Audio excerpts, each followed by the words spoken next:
Hello, welcome everybody to the third in our series of Journal Club presentations for Facebook Neurology for Veterinarians. Good morning, good afternoon, good evening, wherever you're tuning in from. Thanks very much for giving up the time to do this. Thanks to Hallmark for sponsoring these journal clubs.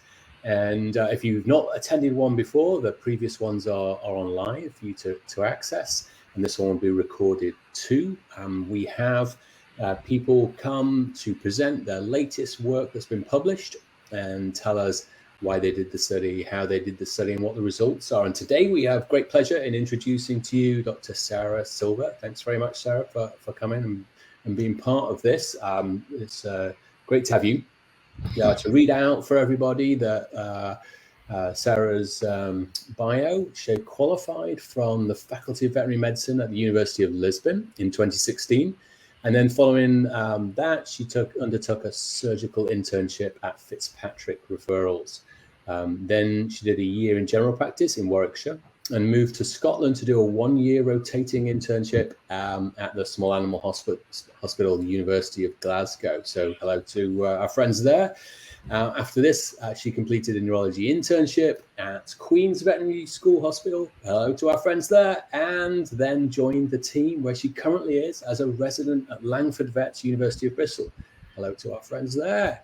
I hope they're all tuning in, Sarah. No doubt they are in support of this. And so you're here today to tell us about your study, which we're pretty excited about, is clinical signs, MRI, and long-term outcome of foraminal and far lateral disc herniation in dogs. So great topic. Without further ado, we're going to hand over to you to get us started. Thank you very much. Hi, Simon. Hi, Lohan. Thank you very much for having me and for the introduction. As you said very well, I'll be presenting the findings of a project that I worked on with the neurology team at the University of Glasgow whilst I was a rotating intern there, although now I'm a neurology resident at Langford Vets.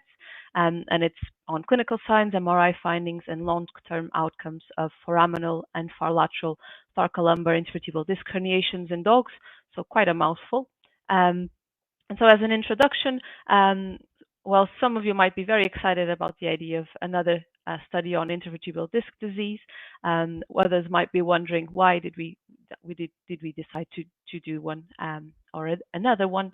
And although we all know intervertebral disc disease is a very common neurological disorder, our studies sort of different slightly in the sense that we'll be talking at a less common location.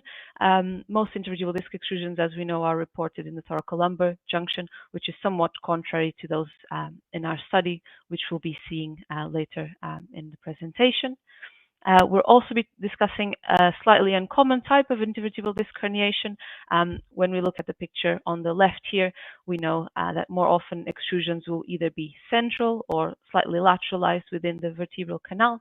And this is obviously believed to be due to intervertebral disc morphology, in which the dorsal portion of the annulus is thinner than the ventral portion, whereas in our cases, disc herniations will have more of this presentation and characteristics, in which the compression will be sort of external to the vertebral canal and either at the level of the foramen here and or external to it, which we've called far lateral.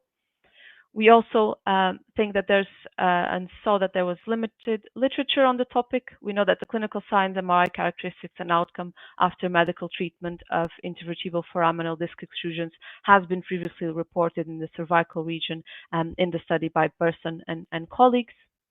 However, to our knowledge, there's only been two case reports in the past previously describing far lateral extrusions in the thoracolumbar vertebral column of dogs.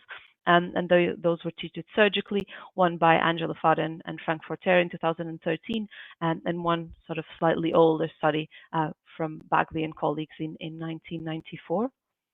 And so the reasoning for us to do this study and the reasons behind them were sort of mainly the fact that we'd seen some of these sort of slightly challenging cases that presented with either lameness and or hip or back pain, which couldn't quite understand initially whether they were orthopedic or neurological.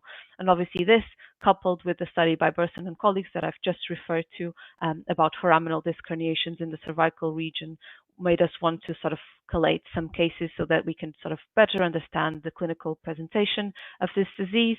And so our aims were therefore to retrospectively evaluate the clinical signs, as well as describe the MRI findings, as well as long-term outcomes after medical or surgical treatment of dogs diagnosed with thoracolumbar intervertebral foraminal and far lateral disc extrusions.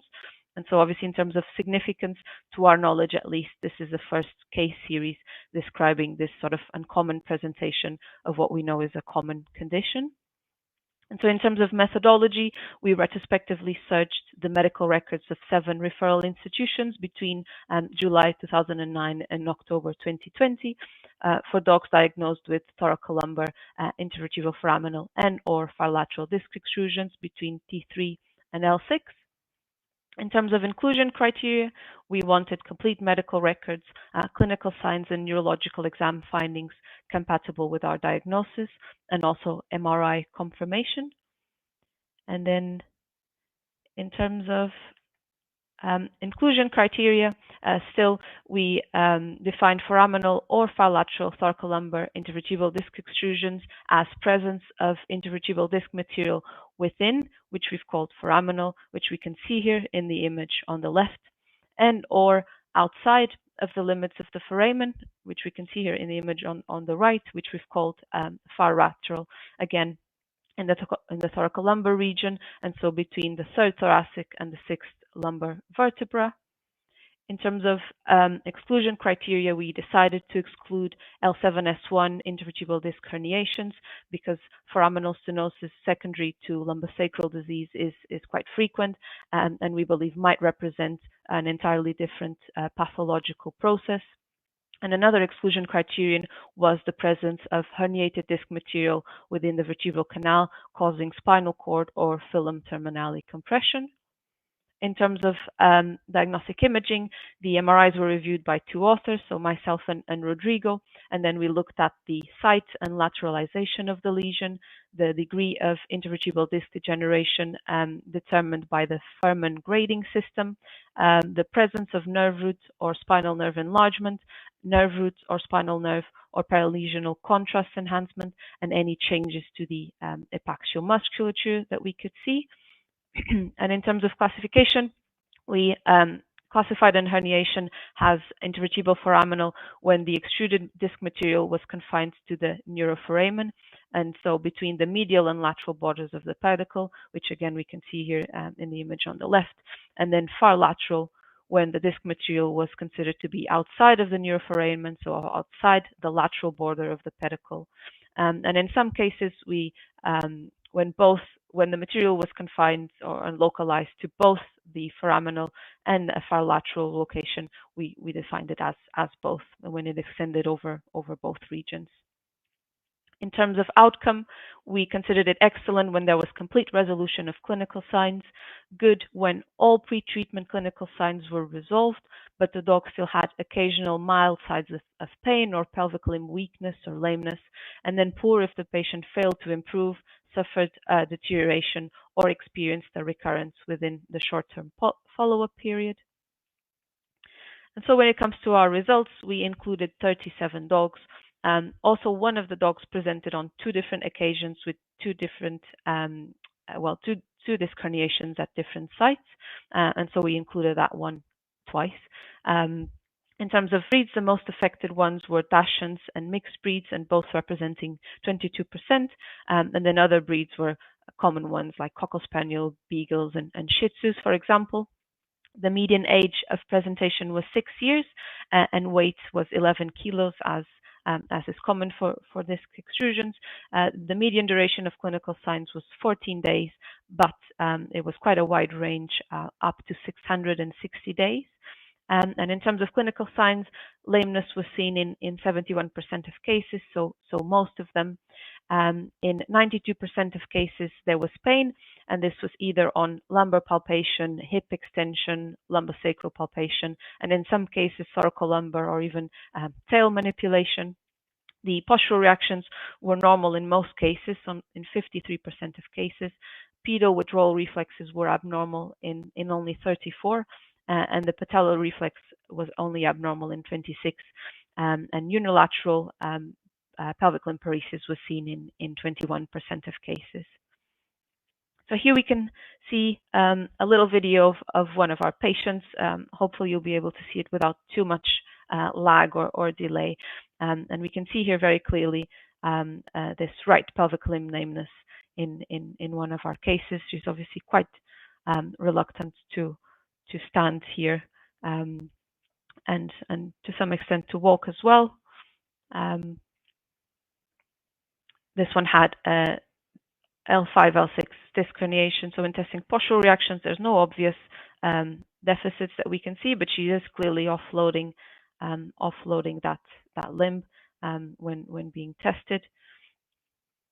There's maybe some pain on hip manipulation here, not quite clear.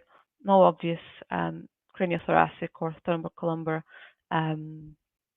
pain on palpation, but here perhaps some pain on lumbar palpation. It will be a bit more obvious later on. Very comfortable for tail manipulation, and then slightly reactive here on lumbar palpation with some lip smacking. There's much more obvious here is pain on hip extension on the right, which we can see here. She immediately lies down. Then again, testing for hip pain, no obvious positive ortolani sign here. And then very clearly she is very uncomfortable on extension of that hip, but very comfortable on the contralateral one. And then for reflex flexing here, patella is normal on the contralateral limb. And then although not tested on the dependent limb, it seems to be absent here. And then a little sneak peek after the surgery, in which her lameness seems to have much improved, which was a nice case for us to show. Here we are. So when it comes to our MRI findings, as I said, a total of 38 foraminal and/or lateral disc herniations were documented. As I said, this was because one patient presented with herniations at 2 sites in 2 different occasions, and they were at the level of L5, L6 in 50% of cases, and then in 37% they were at L6 and L7, but then in some cases it was at 12, 13, L1, L2, L4, L5 as well. In 42% of cases, they were considered both lateral and foraminal, and in 34%, they were considered to be just lateral, and in 24%, just foraminal in their location.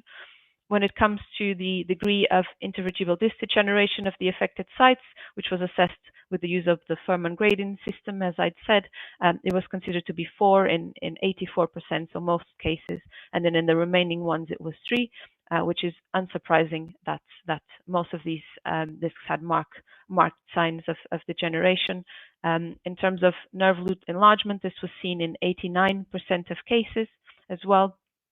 In 19 cases, contrast was administered, and in all but one case, so 95%, contrast enhancement was seen.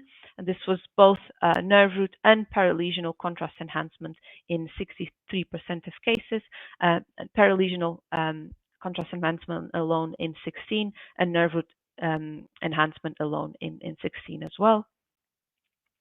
And we can see here quite clearly images, T1 transverse images pre and post contrast in one of our cases, in which we can see very clearly, oops, sorry about that.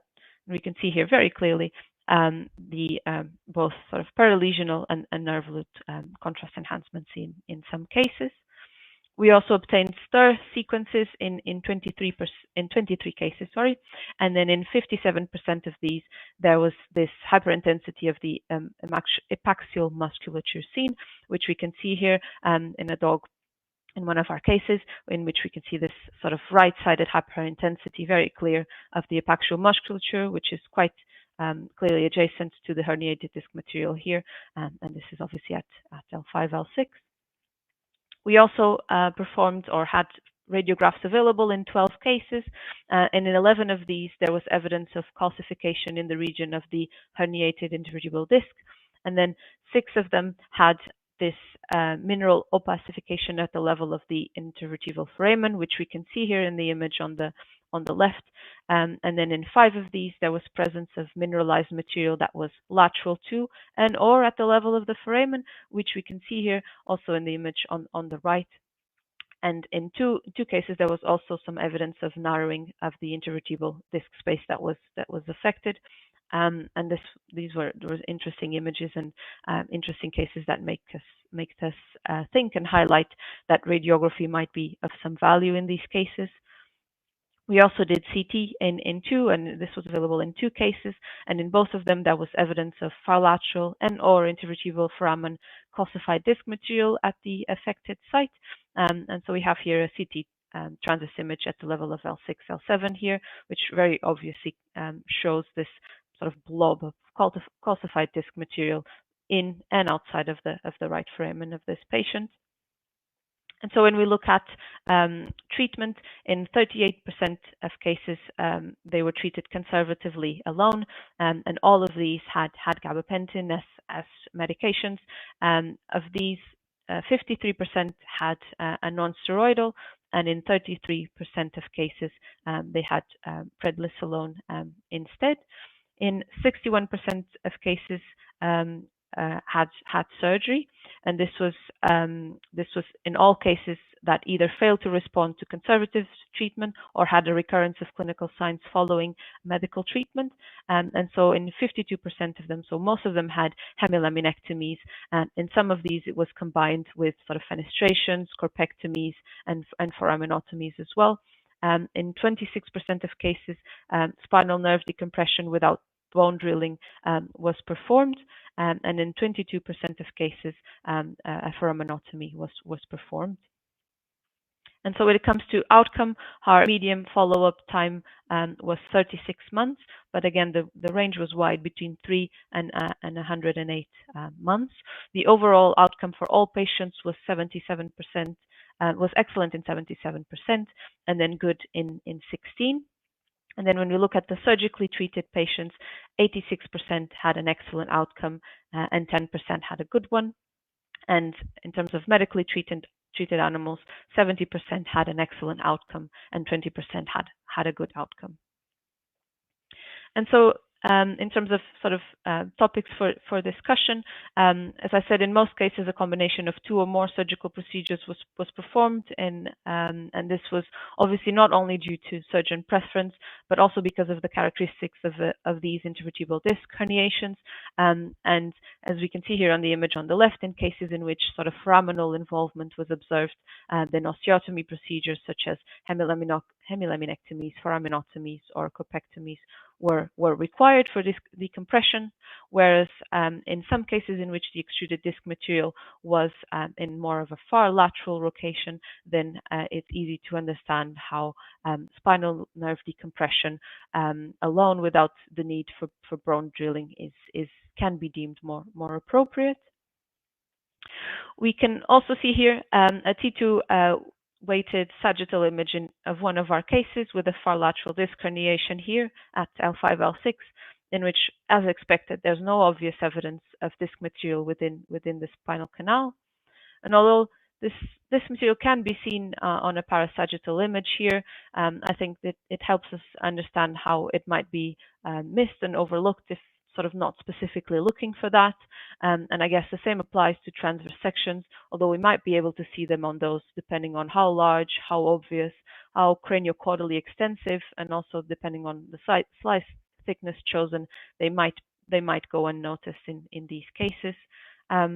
And that's why we consider that the use of stir sequences and the administration of contrast was helpful, particularly in more discrete herniations, and that therefore we suggest the use of these images. So dorsal stir, a T1 post-contrast at the level of the intervertebral disc and foramen, or ideally, or alternatively, I guess, a three-dimensional reconstruction technique in cases where the signs are compatible with a foraminal or far lateral disc herniation. Additionally, Obviously, we found that radiography was a good screening test to help us discern between an orthopedic or neurological cause of lameness or pain in these cases, and that was particularly in those that present with pain on hip manipulation alone, which obviously could lead us to think initially of an orthopedic cause, when most likely in these cases will be secondary to applying traction on the spinal nerve. The other point to consider was that despite having collected cases from 7 different referral institutions around the world, we could only get 37 cases. Although we could have missed some cases, and that's certainly possible, we think that it's more likely further highlights how uncommon the condition is. Although again, we might have missed some cases. And then obviously finally, given the small sample size, the fact that surgically and medical treatment protocols weren't standardized, and obviously were very variable from clinician to clinician and center to center and case to case. The clinical presentation of surgically and medically treated dogs obviously differed, as I said, and then all surgically treated animals underwent several types of medical management before surgery. We didn't think that it was appropriate to perform statistical comparisons between surgically and conservatively treated animals in this study. Obviously, our study was hampered by several limitations, mostly those that are inherent to its retrospective and observational nature. The other ones are the fact that long-term outcome was in most cases assessed via a standardized questionnaire that was answered by the owners, which we know is a subjective tool. It would have been preferable to use an objective and validated outcome assessment measure. Also, long-term outcome information was only available in 84% of dogs, and this was mostly due to the fact that ethics and the welfare committee guidelines dictated that only owners of animals that were alive at the time of outcome assessment could be contacted. But still, we did lose some patients to follow up, unfortunately. The treatment choice was also clinician dependent, which again is a source of selection bias, and that finally all included cases were seen at referral centers, which we know can have skewed the population towards a more severe presentation that didn't respond to initial medical management. And so in terms of, in conclusion, most dogs in our study, so 93%, had a good to excellent outcome following either medical or surgical treatment. And considering that most cases presented with at least one neurological exam abnormality besides lameness and back or hip pain, I think our study reinforces the importance of a neurological exam and cross-sectional advanced imaging in dogs that present with pelvic limb lameness or lumbar or hip pain without obviously an obvious orthopedic cause. And as for the future, we believe we need further studies with higher number of cases and prospective and standardized treatment and outcome assessment methodologies for us to really be able to compare results of conservative and surgically managed surgical and conservative management of foraminal and infralateral disc herniations, and hopefully understand which patients actually do require surgery. And that's it. That's it for me. I'd just like to thank the neurology team at the University of Glasgow, in particular Rodrigo and Roberto, for the project. From the University of Bern, Julien, Alexandre, and Frank. Also Stephen at the RVC, Joseph at Anderson Moores, and Christian at the University of Barcelona. And then Natasha at NC State, and also the University of Wisconsin-Madison for contributing to the paper. Obviously, a special thanks to Rodrigo for the project idea and for being such a supportive tutor. And finally, thank you very much, everyone, for listening to me, and to Laurent and Simon for the invite. And obviously, it is an honor to be on this side of things. So thank you very much for the invite. Really grateful for that. Thank you so much, Sarah. I need to remind everyone that Sarah is just finishing a first-year residency. Before the webinar, Simon and I were just chatting together, and I suddenly remember that at the end of my first year residency, I was still trying to make sense of what was thrown at me on clinic. And certainly I didn't have a study already published like Sarah did, but rather was trying to think what the hell I could, consider studying as my residency project. So hats off to Sarah for already having a paper, and more importantly for being brave enough to actually put herself forward and present it to us in an extremely professional way. So, really well done. We're going to take a few questions while people put their question forward.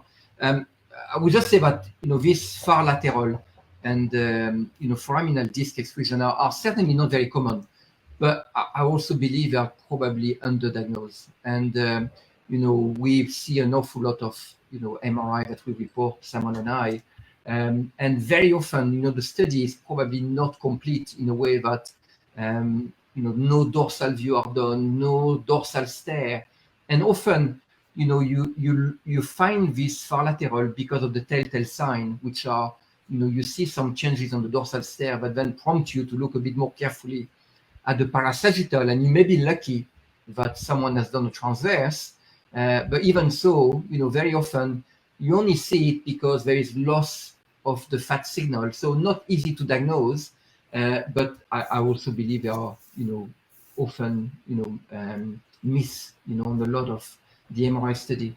So let's take a few questions.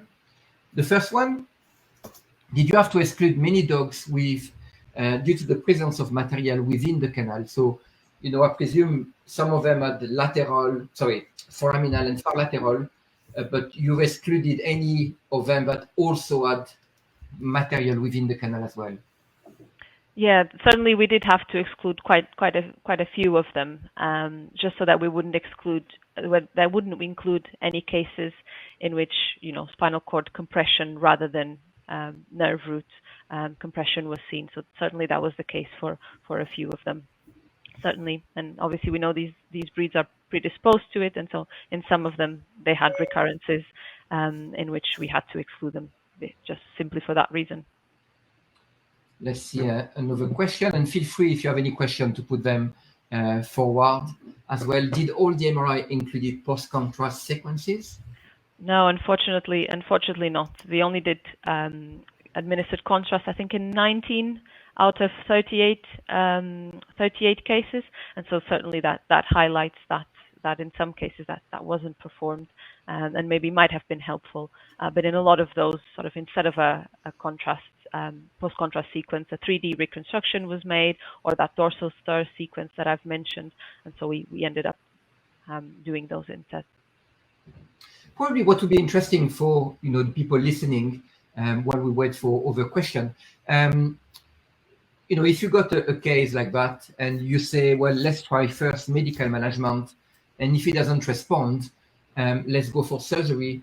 How long, in average, do you expect this dog, the dog that are meant to improve, to take before to say that's enough, let's go for surgery?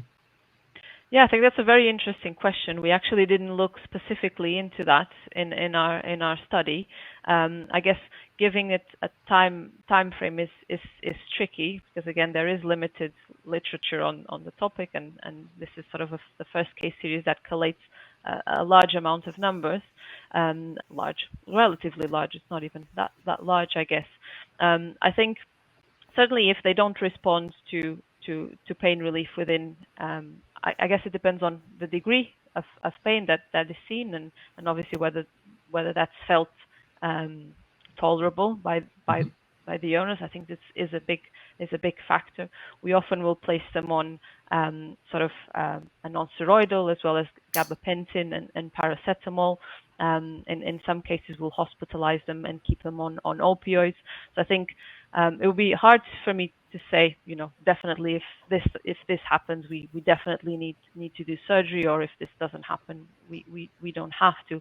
But in typically we will, if they don't respond to an opioid, then we will typically elect to go for surgery in disc herniations in general.